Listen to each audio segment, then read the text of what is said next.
Hello, everybody. My name is Beckwith, Paul Beckwith, and of course, this is Newton. This is Sir Isaac Newton, and he's just had his summer haircut, so that's great. And he's full of energy today, so it's very. He's not exactly a lapdog, but he he doesn't mind. He tolerates me. So what I want to talk about today is is resources to get climate information, especially if you're in the U.S., but globally. So there was a great website called climate.gov in the U.S., and that was run by NOAA basically, and it had lots of climate data on all aspects of climate change globally. And then that site was shut down. So recently, a replacement site has tried to basically has gone live, and it has loads and loads of the features that the original climate.gov site had.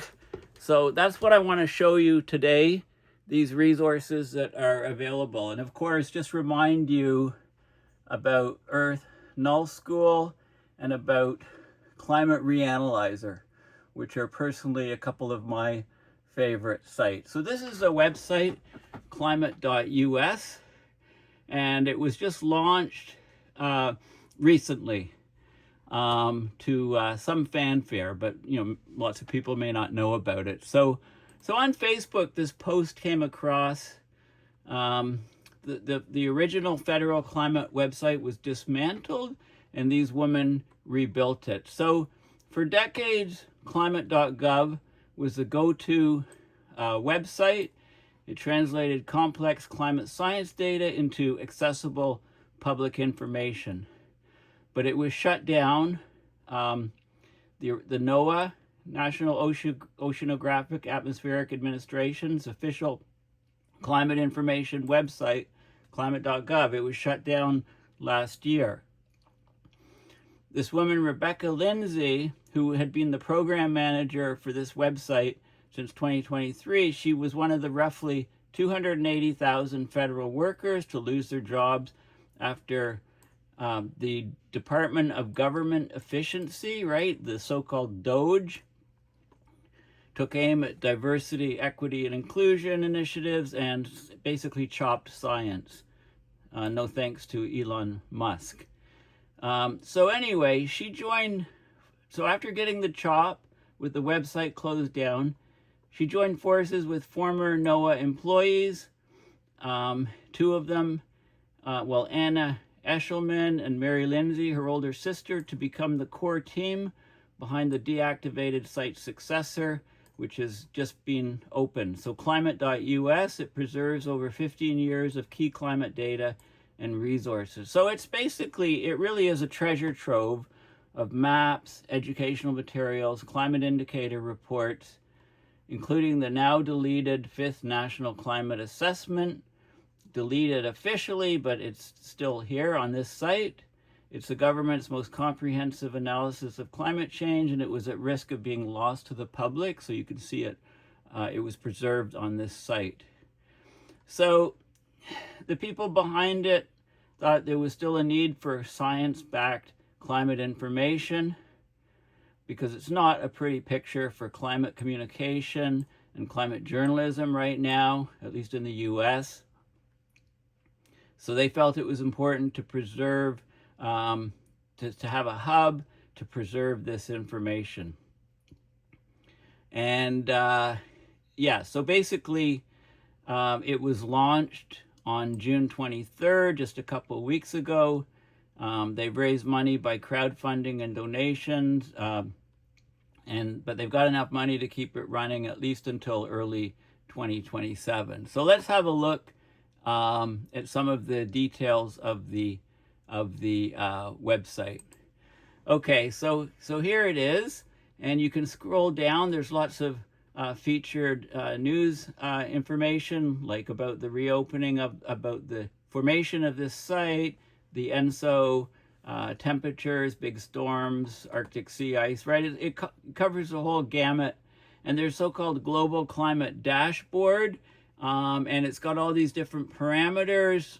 So we can look at, for example, we'll just choose one, Arctic sea ice, and it gives you the key information on a pop-up screen here.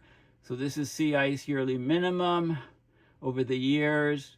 And what I'm doing is I'm scrolling. You can look at specific years by mousing through, slide your mouse slider, and then the summer minimum, last summer minimum in 2025. And you can get, you can look at the other indicators or just go to the full indicator. So there's a nice, lots of detail. It drills down into, in this case, Arctic sea ice, summer minimum. It's very well laid out with highlights over here. We can scroll down. This is the summer minimum of sea ice in the Arctic in 2025, the pattern. This is the winter maximum extent of the sea ice in 2026. Long-term changes going back, this is going back, this is the year to year 600 to present, 1,500 years. This is the age of the sea ice. You can see lots of sea ice 4+ years old in March 1985, and in March 2025, only a little bit of old ice left. The other ice is very young, fairly new ice. So the old ice has been dwindling. Arctic sea ice extent, how it's dropped off the September minimum. The maximum has dropped off slightly, at a fairly steady pace. Talk about Arctic temperature amplification and the impacts of sea ice loss and so on. And then there's references at the back. So each of these particular sections has a lot of detail about all of these different global parameters. Okay, so the climate dashboard. Now there's also you can look at the latest news and features. There's various blogs, blogs. So here's a polar vortex blog, for example, and we can look at that. Okay, so the last entry, April 3rd, hasn't been done for a bit, but all this information is preserved on this site. It's excellent information on all of these topics, and you can just go back here. So you can get those things from news and features, and then there's maps and data, all maps and data. You can search for different climate things that you want to look at. This is the latest snow on record for thousands of U.S. weather stations, spring freeze, global climate summaries, and so on. So it's very important that this stuff is preserved. Okay, so again, it's a wealth of information of all these climate data sets. There's stuff for teaching climate.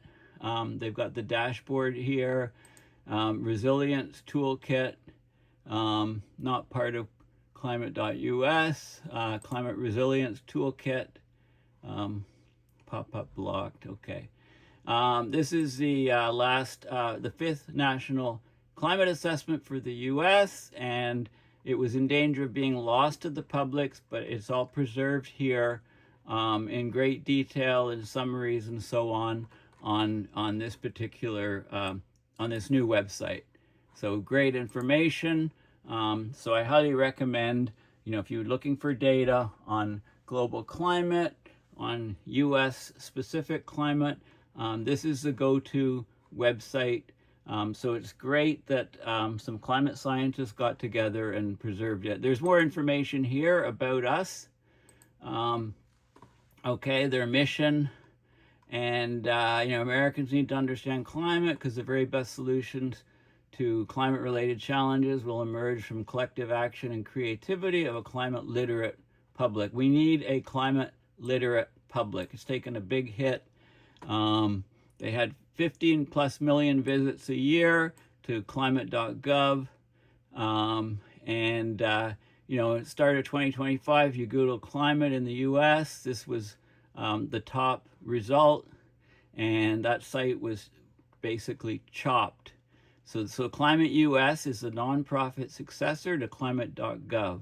Okay, so the information's being preserved, and you can get more information about the core people. So this is Rebecca Lindsay, who I already mentioned.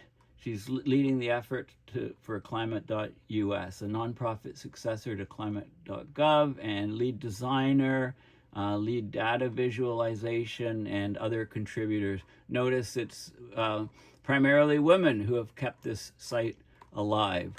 Okay, so very, very useful site, very, very important. So I thought I'd do a separate sort of informative video just to emphasize this website and how important it is.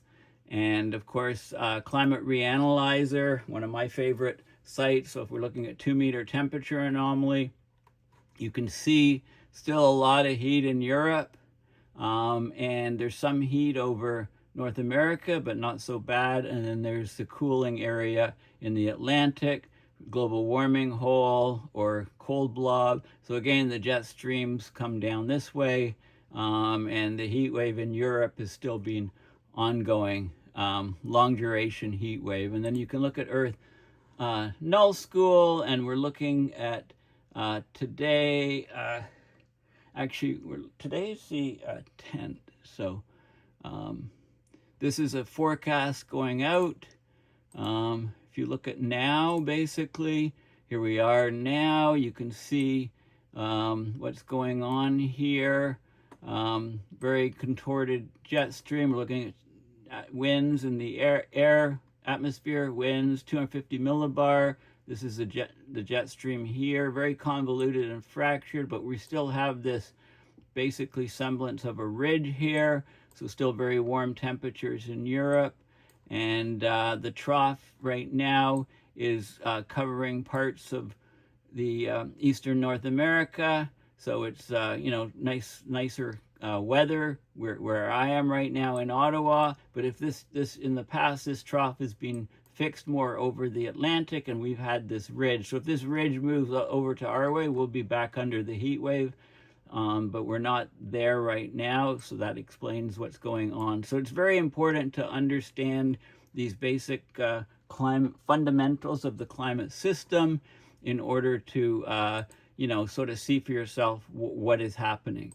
Okay, so I really emphasize, the links will all be in the description to my video, and I really encourage you to have a look at climate.us and play around with it to familiarize yourself with all of the features that are available and updated on a regular basis. So this is very important for preserving climate data, but it's a great learning tool for educating yourself.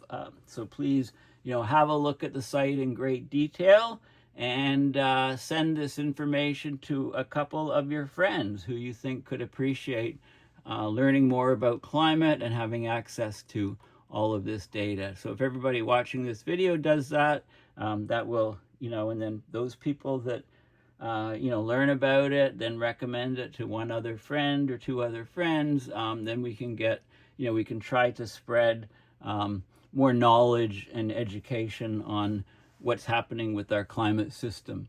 So thank you for listening. Please go to my website, paulbeckwith.net, and donate to PayPal to support my research and videos.